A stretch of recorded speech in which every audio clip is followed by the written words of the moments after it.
Okay, so what we're going to be doing is we're going to be looking at the Puritans. You should take these notes, Puritans. Keep your study guide out with you because there's a couple of things I have to go over that I will go over as we go through this note set. One of our first questions, and a lot of y'all got this right about explaining Martin Luther's beliefs, and y'all remember Martin Luther from last year because he did the 95 Thesis, right? He was upset with the Catholic Church and the indulgences.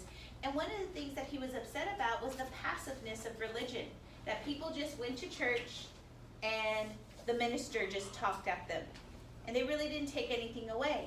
And so Martin Luther said that priests and popes and all this other stuff is not necessary in religion. For people to get closer to God, they needed to use the Bible. And that's what you should have had on number one, this whole thing that all individuals need to read the Bible. And then if you're reading the Bible, you yourself could become a priest. So many of you probably go to a Bible study, right? And this is something that has been affected by Martin Luther, that all of a sudden Bible studies are going to become popular. Many of y'all go to youth group, right? And it's the youth that are going through religion a little bit more to get more in depth. Because prior to this, they were saying religion was waning. People were not as religious. And so all of a sudden after this is what's going to lead to the church breaking away and several different religions coming out of the Catholic Church. There's going to be other people who are going to start to question the church practice. And one of them will be John Calvin.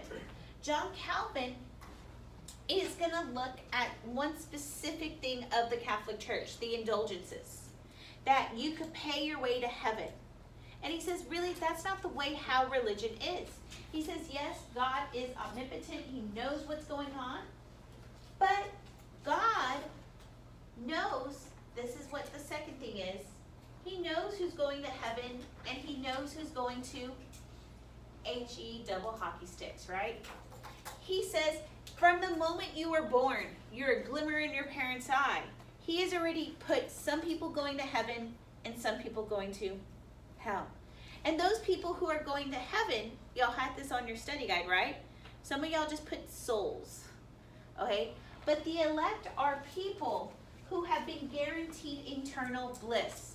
Some souls who have been guaranteed eternal bliss. So that means eternal bliss, where are they going? Heaven or hell? They're going to heaven. And this is one of John Calvin's beliefs. God knows who's going to heaven. God knows who's going to hell. Bless you. Sorry. It's okay. But he knows this, and those people who are going to heaven are the elect. Those who are not going to heaven are the non-elect. And he says only a few people will find out if they're going to heaven, because God will give the elect a very religious experience. Okay, many of y'all have probably gone to summer camp for church, right? Mm-hmm. Many of you have probably gone to a mission trip. And then y'all have been moved by the Spirit, right?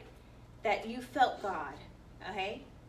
And that you were like, my life is good. I know I am saved, right? But today, is that necessarily true? You have to have that experience to go to heaven. No. A lot of your churches tell you that as long as you believe in what? Jesus. And you declare him as your Savior, right? And you do good stuff, right? How many of y'all go with your youth group to do stuff? Or you go on mission trips to do stuff? Or you just do good things? Many of y'all's faith leaders have told you that is your assurance of heaven. So us looking at this, that you have to have an experience, seems a little bit weird, right? And so this is how we're having to understand the Puritans from a different light. They are not like religion today. And I'm going to talk about later why religion turns to this whole thing that you do good deeds. Okay? Because don't they tell you that, right? Go out and do good, right? In your church. And we're going to talk about that eventually by the 1830s, why religion changes that way. But at this moment, in this time, with the Puritans, what must all people get to know that they are saved? A religious experience. So if I were to tell you, and I make this up every year, I'm precursing, this is made up. If I was a Puritan back then, I'm at my house making my tortilla, and I see Jesus in my tortilla when I put it on my comal, and then Jesus comes out, and I'm like, oh my gosh, Jesus has come to me, I am saved. I have to take this to my religious leaders.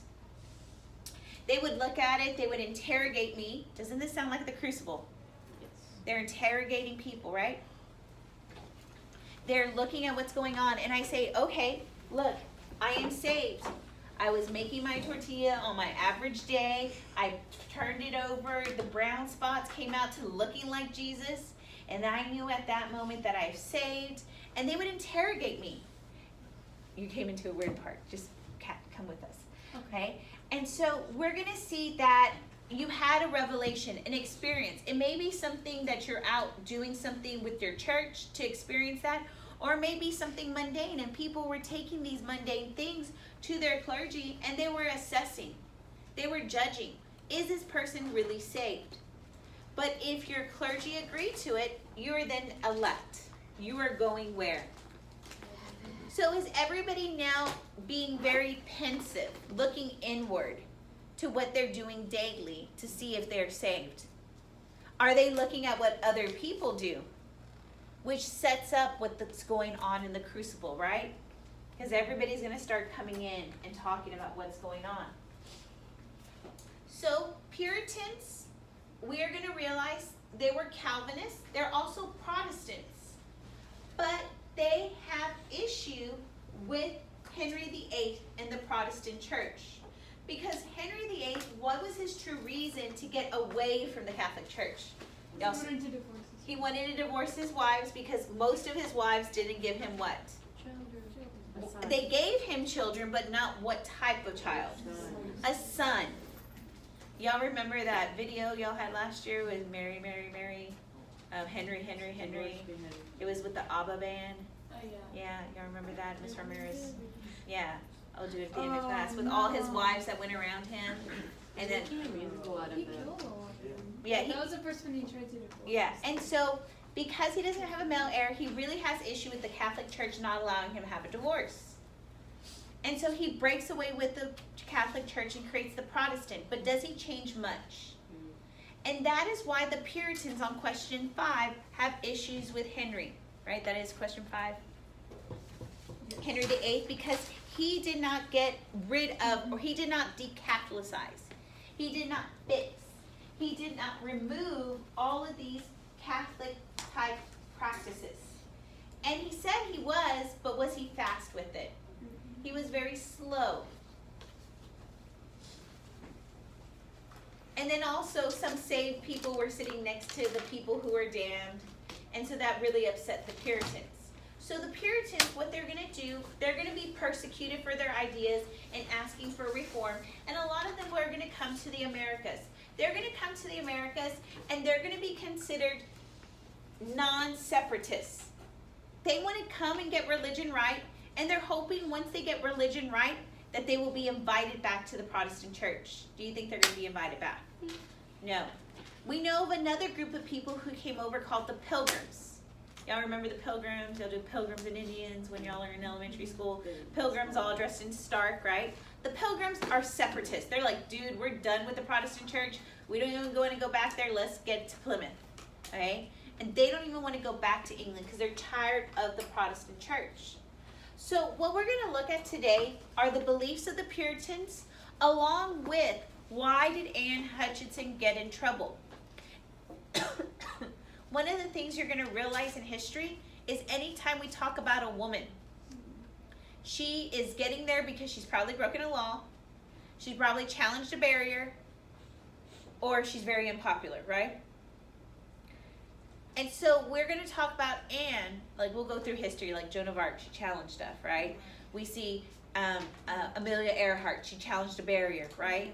All of these people are challenging barriers. They're challenging ways. And Anne is going to be one of those people who's going to challenge something, and this is why it's called the threat of Anne Hutchinson. And we're going to look at women's roles and where women should be in society. So you have a reading. We're using the reading. It's just because when you turn to the inside page, it's really small. That's why you have it with you. We're going to come up and talk about what are these 5 central beliefs to the Puritans. So you're reading.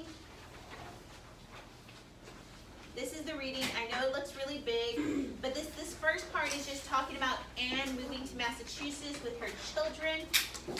She has like 14 children.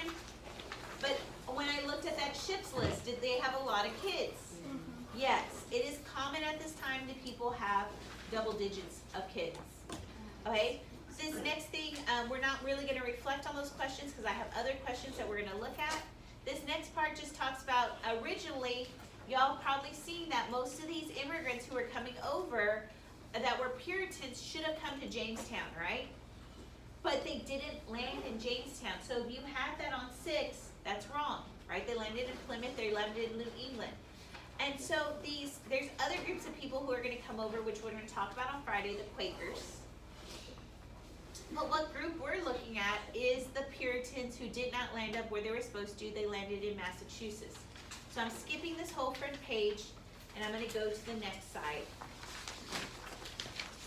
Do y'all want me to read to y'all so I can skip over stuff so we don't have to read the whole thing? Okay. I'm going to skip over this question, right, this paragraph here, because it just talked about like why the Puritans had issue with Henry VIII, because what did he do with the church? He didn't purify it, right? Hence their name. They wanted to get rid of the Catholic ceremonies. He did not do that. So they voluntarily banished themselves. They came to the New World to get religion right. I'm going to start right here. And we're going to talk about these characteristics that are synonymous with our Puritans.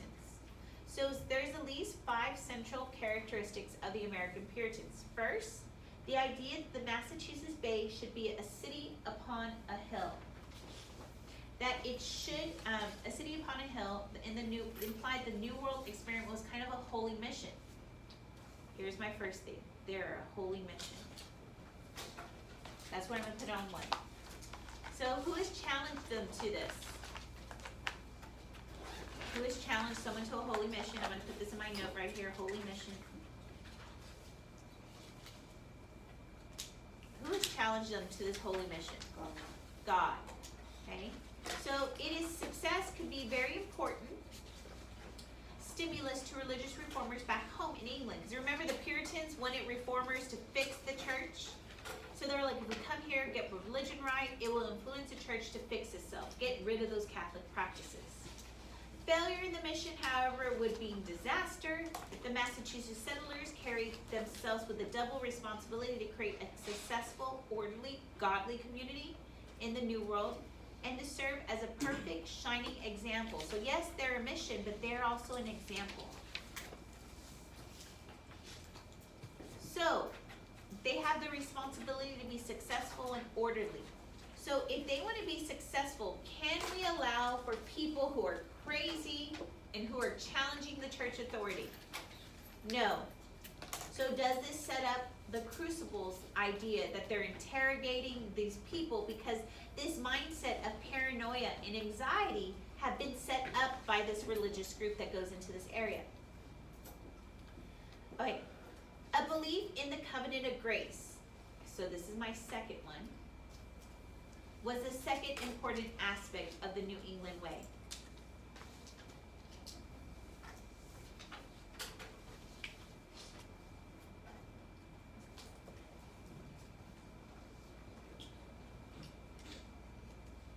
Okay, so I'm going to go back to, so we could, again, regurgitate about what covenant of grace is. American Puritans did not believe in human salvation. Could be earned by individual effort. Isn't that what we believe today, right? You can get salvation by doing good deeds, okay? Back then, they did not believe that. Such as going to church, leading a good life, or helping one's neighbor. The Puritans call the idea that one could earn salvation a covenant of works. That's what we believe today. They believed this notion was absolutely wrong. This is what they believed. They insisted that salvation only came as a free gift from God. And those who received it were true saints and full members of the church. So salvation is given by who? Given as a free gift by God. Okay, so what do you think they're going to determine? Do I have to live a godly life waiting for this receipt of salvation?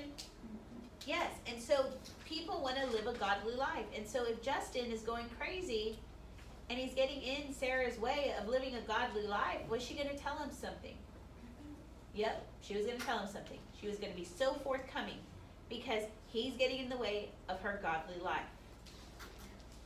So in the crucible, are you going to see people telling other groups of people what to do? Okay. There was a paradox at the heart of this distinction between the covenant of grace. I'm skipping that paragraph. Do y'all see on the next? I'm skipping this paragraph right here and I'm going to the third. The third significant characteristic of the Puritanism was the belief that the community, as well as the individual, entered into a contract or covenant with God. Okay, so the community and the individual have a contract with who? The big guy.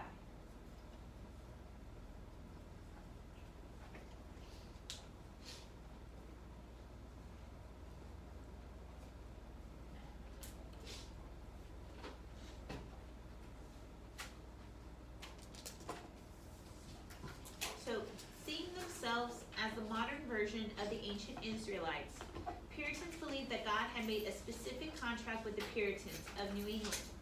As Winthrop explained, thus stands the cause between God and us. We are entered into a covenant with him. The God of Israel is amongst us. To the Puritans, the covenant meant that the entire community must follow God's laws interpreted by Puritan leaders. If they did, God would reward them. If not, the community would be punished. Therefore, the community solidarity. Do y'all get what word solidarity means? Are we together or are we not together? Together, think solid. We are all together. Okay? Was essential. An individual's desires and thoughts had to be subjugated to those of the community. Doesn't this sound like the crucible? Someone has gone wayward, they're threatening the community, and they're saying, nope, we're going to bring you back, we got to be solid. Okay. So, I'm going to read just a little bit of this next paragraph, and then we'll skip to the next one.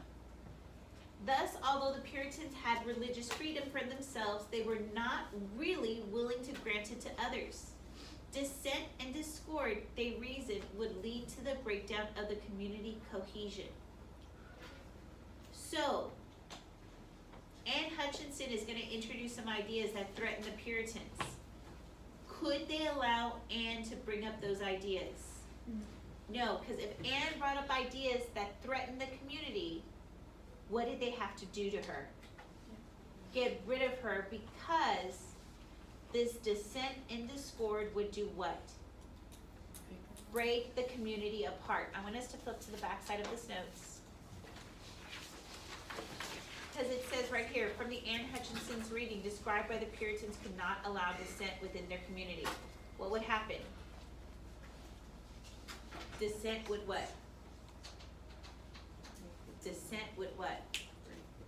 Would break down their community.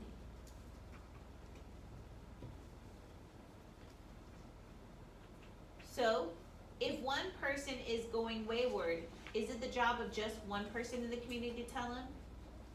Whose job is it now? Everyone. Do y'all understand why the Salem witch trials got so big? Because everybody in the community was dealing with this. So, let's just say Miss Verdine lived here and I'm Catholic.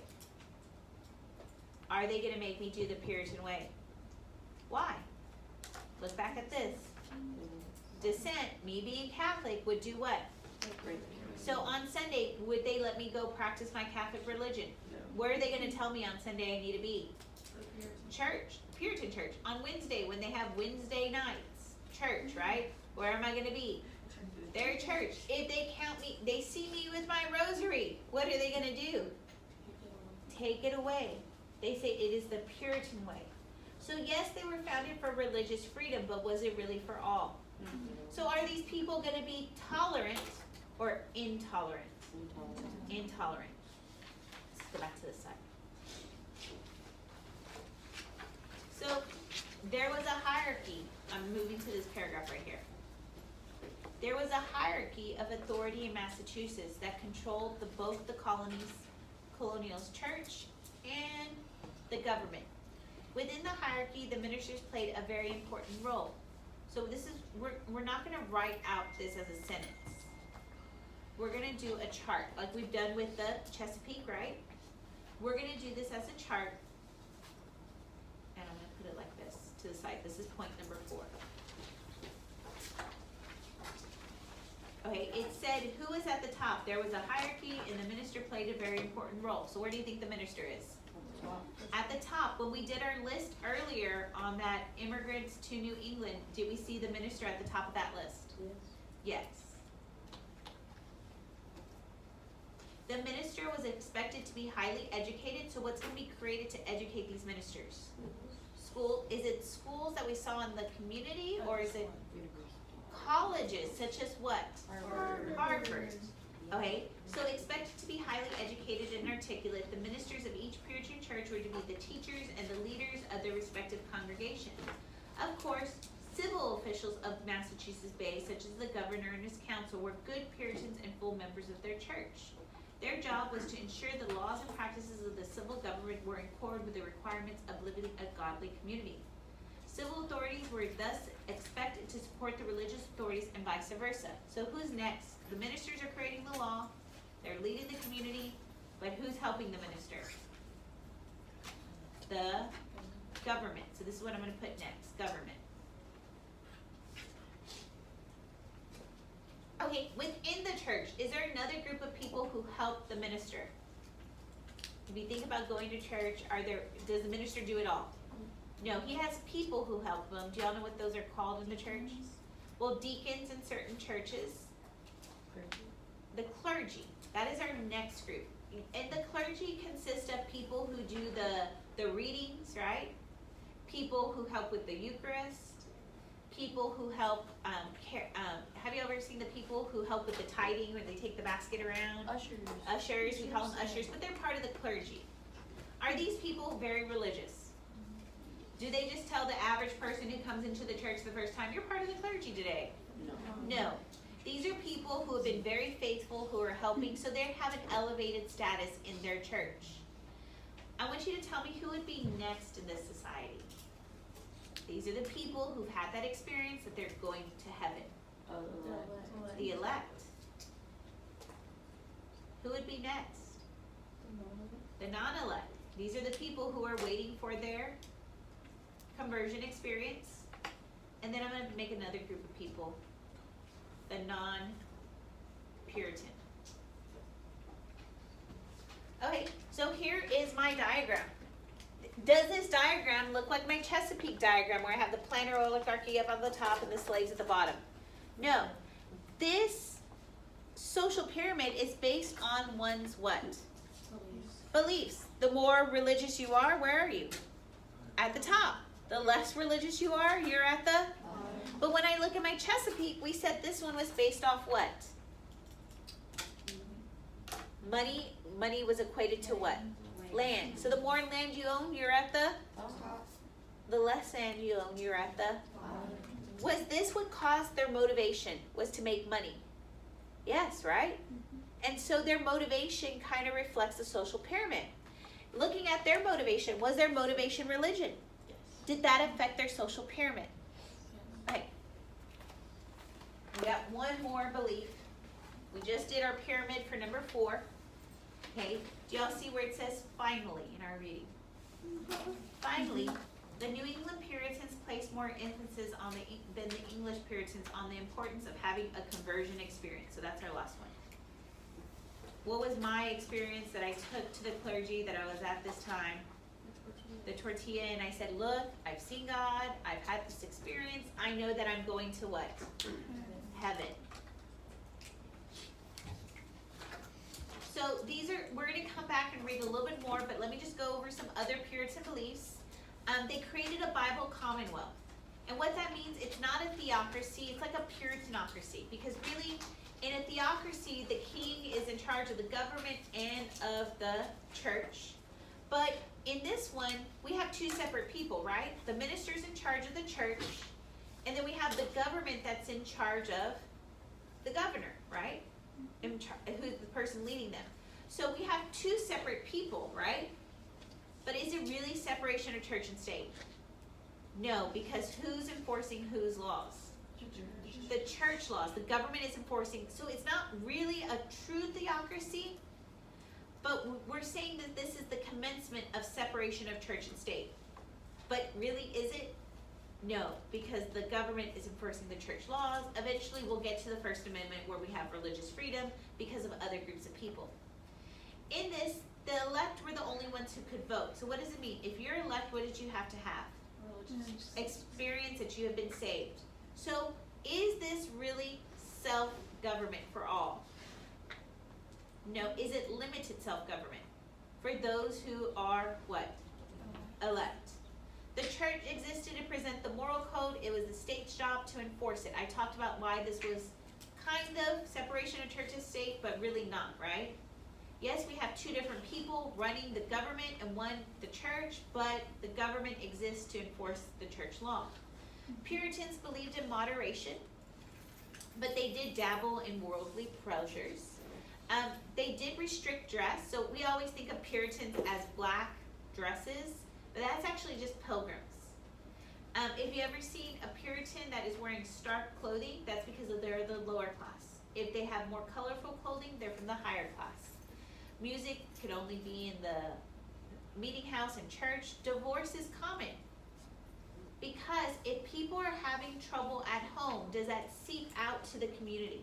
Mm-hmm. And if it seeps out to the community, does that cause dissent and discord? Yes. Can we allow dissent and discord? Because it would do what with the community cohesion? Break it. Okay. And alcohol was allowed because we're going to see that they were going to have distilleries in this area. What we're going to look at now is, what did Anne do that was really a crime in the eyes of the Puritans? We're going to look at what the beliefs of antinomians are, which was question number 16 on your study guide. We are going to look at why was Anne considered more dangerous than Roger, okay? One of the other things is on your study guide, y'all had number 19, I think. It was said it lists all the beliefs of Roger Williams in Rhode Island. Here's the first one. He wanted separation of church and state. Had the Puritans started this? Yes, they had two separate people, but was it fully separation? What he's going to ask for here is that the government doesn't enforce the church laws. The other thing he wants, the second thing, is simple manhood suffrage. Y'all know what that means? In the Puritan, you were able to vote if what? You were elect. Here, you get to vote if you're a what? Man. Okay, he wanted religious toleration and respect for all religions. So basically, religious toleration, respect for all religions, so no compulsory attendance for worship. Some of y'all wrote that. The other thing I'm going to add here is no oaths. You do not have to take an oath to a church.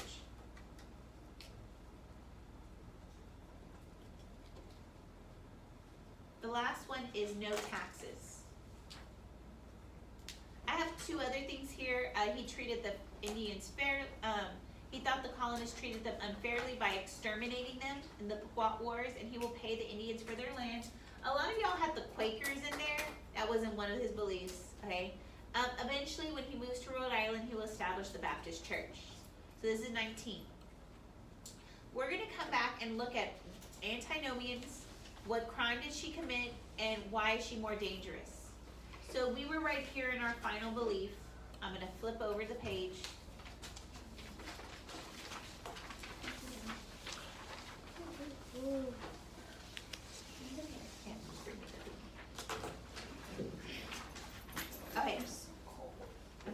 I turned it down, this was hot. I'll go back and turn it up. Okay, so I'm not gonna skip this, I'm gonna skip this paragraph. I'm not gonna skip it, I'm gonna skip it.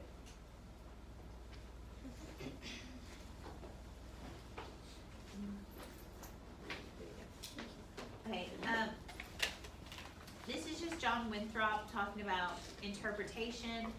This paragraph, we're gonna start right here. Do y'all see that?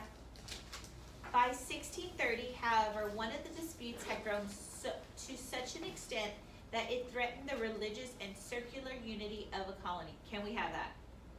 No, the colony's breaking apart. Some Puritans in both England and Massachusetts Bay had begun to espouse an extreme version of the covenant of grace.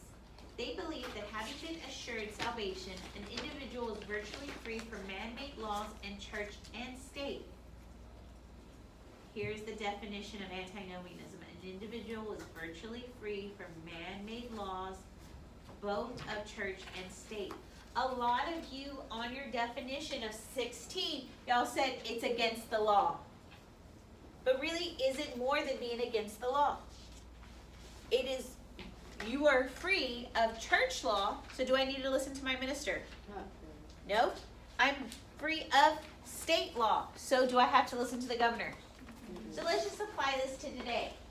Let's just say, Miss Verdine, I've had my religious experience because I told y'all that I saw Jesus in my tortilla. Maybe it's crazy. It's fine.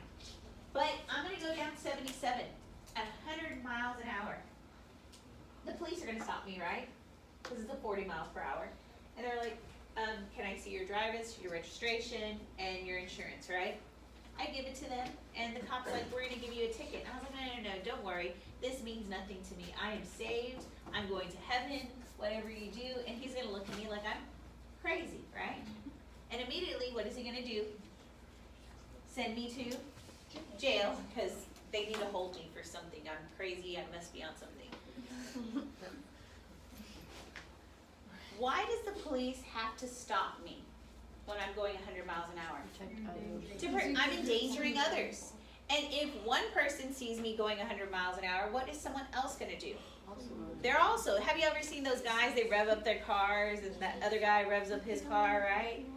Well, they want to deal with one bad behavior, because if they stop that behavior, it prevents people from what? Copying that behavior. And now Anne, which we're going to see, is going to endorse this idea. Is she causing trouble? Yes. Because I want you to go back to what we just did here. And I'm going to flip my paper, and you don't have to flip yours. Where do you think Anne is on this chart?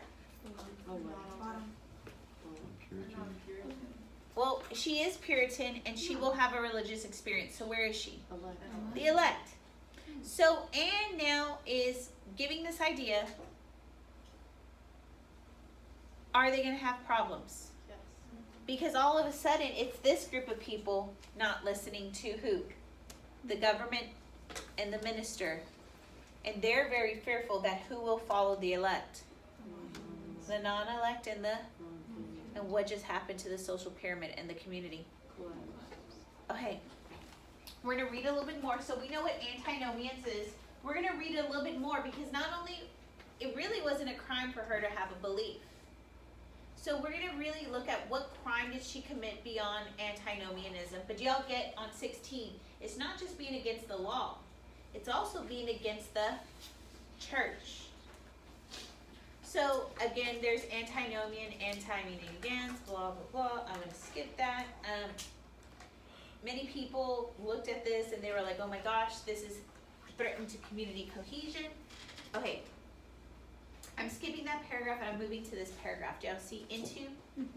Into this highly charged atmosphere stepped Anne Hutchinson, age 43, who had arrived in Massachusetts Bay in 1634, and soon began to be embroiled in the antinomian controversy, as other Puritans called it, the antinomian heresy. And many of y'all put that was one of her problems, is that she was a heretic, right? That's what she was getting in trouble for. And we're going to see that the daughter of a clergyman who had been imprisoned twice for his religious unorthodoxy. Anne married a prosperous businessman, William Hutchinson, in 1612, when she was 21 years old. Before arriving into Massachusetts Bay, she had given birth to 14 children, 11 who were alive in 1634. I know women back then have a lot more kids. Okay. We're going to read this next paragraph. In a society that emphasized the greater good for the community rather than the concept of individual happiness, relationships between men and women were complementary and complex.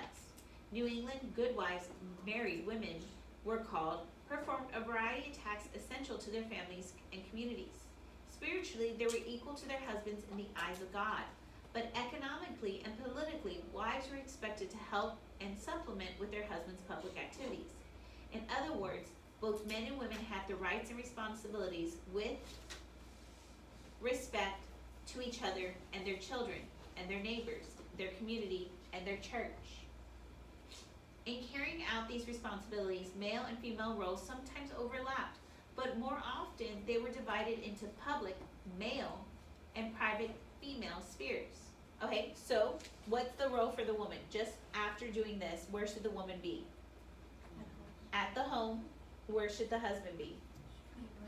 Outside. Isn't this typical what we've seen in patriarchy? This is going to be typical all the way up into the 1950s.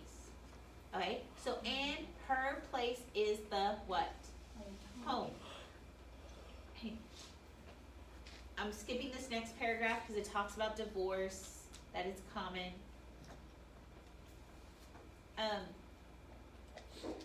I'm skipping this paragraph because Anne is just in the church. I'm going to come right here. At first, Anne Hutchinson was seen as welcome additions to the community, largely because of William's prosperity and Anne's expertise in herbal medicines, nursing the sick, and midwifery. So even though she has a job, where does her job keep her? The home. Is she within her sphere? Soon, however, Anne Hutchinson began to drift into religious issues. She began to hold weeknight meetings in her home, at first to expand on the previous Sunday sermons, and later to expand her own religious notions, ideas very close to those of the antinomians. Okay, is she sticking to her sphere? Okay, some of y'all want to say no. Why? What is she doing that she's not sticking to her sphere? She's having meetings in what? In her house, but did she find a loophole? She's saying, I'm going to have a meeting in my house, which is her sphere, right? But she's going to talk about things that are very what? Out of her sphere, public. Is Anne very conniving?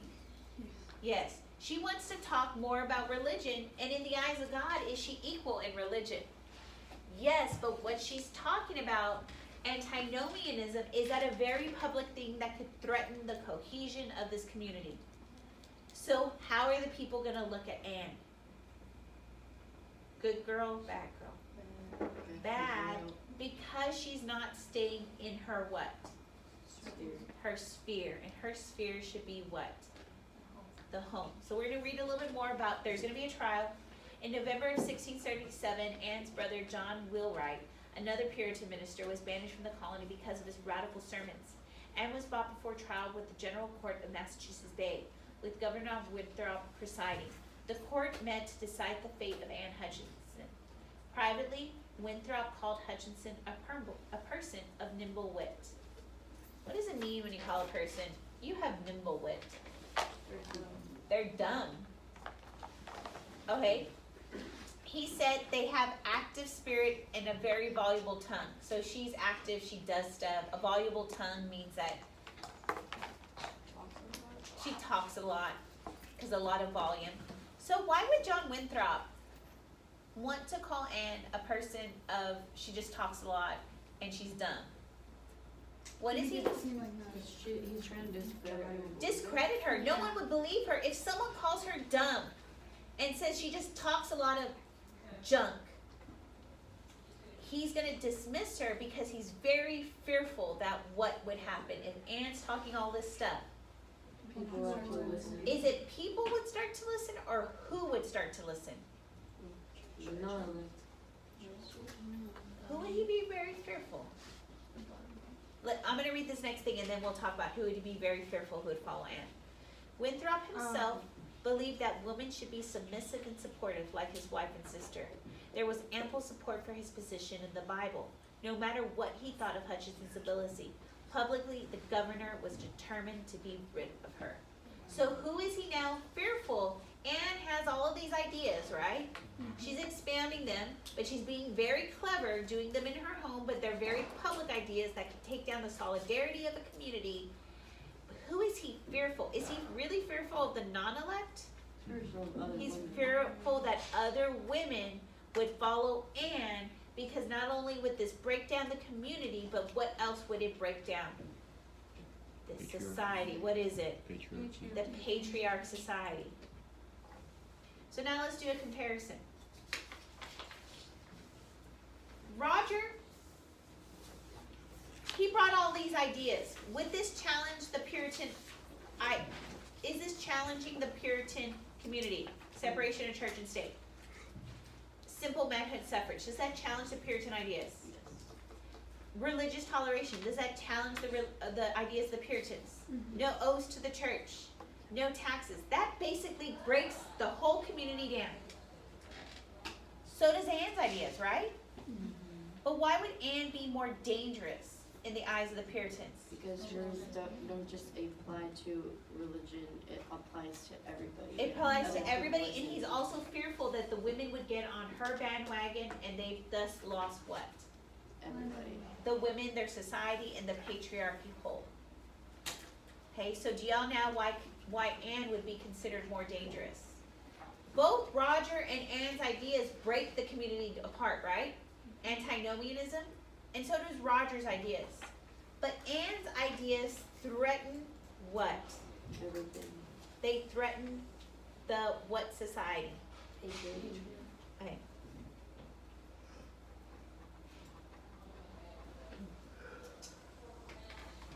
Yeah, I'm going to write patriarchy in case you forgot how to spell.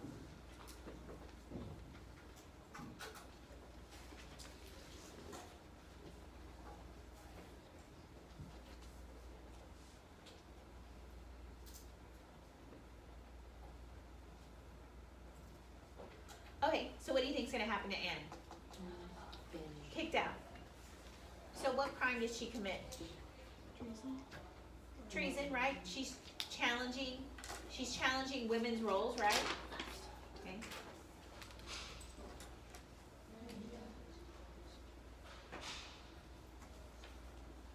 And she endorses what?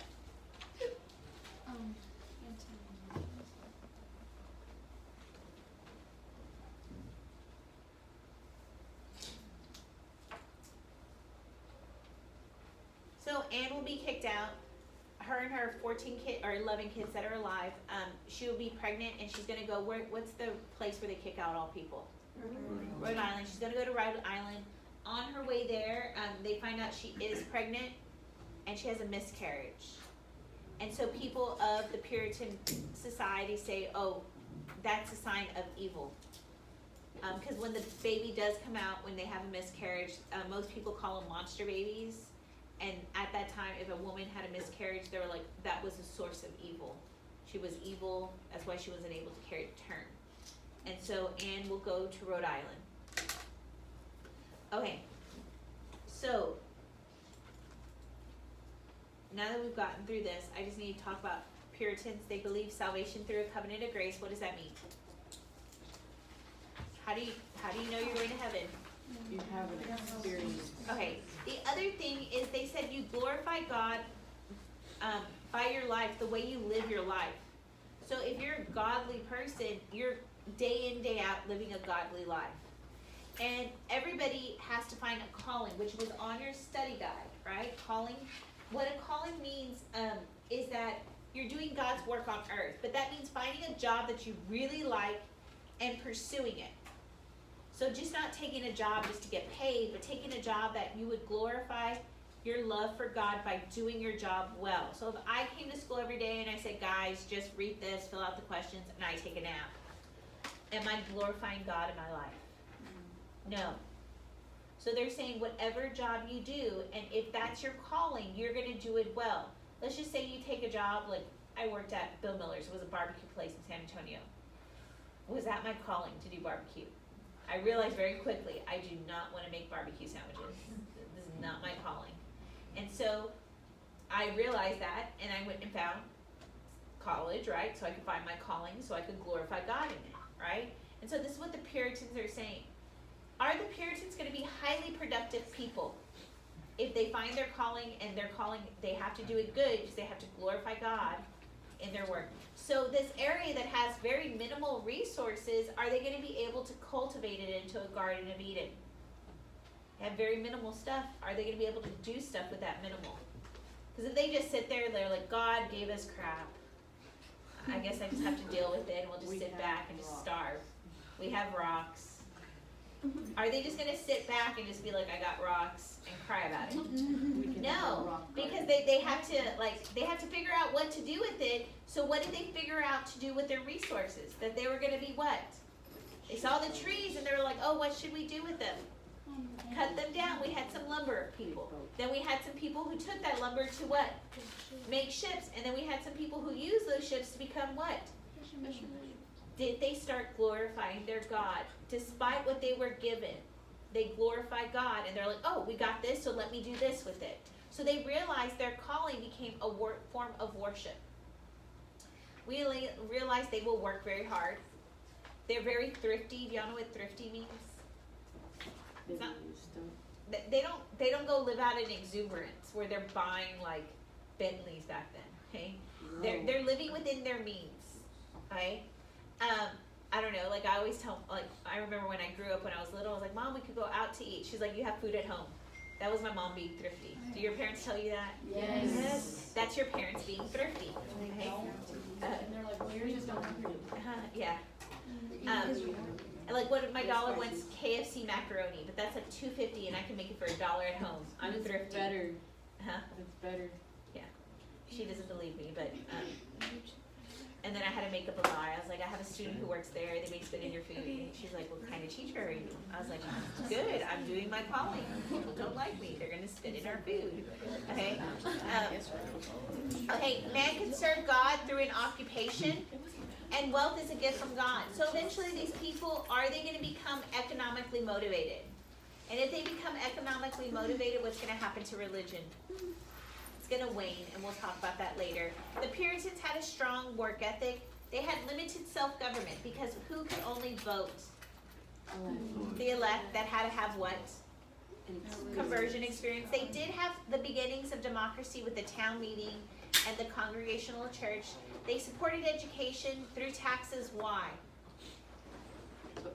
So everybody could read the Bible, and they were self-reliant and individualist, even though that's an irony because they wanted everybody to act the same. But they were individualistic because they went to the Americas. They were self-reliant because they came here without any help from the church to be able to produce stuff. How do y'all feel about Puritans now? Okay.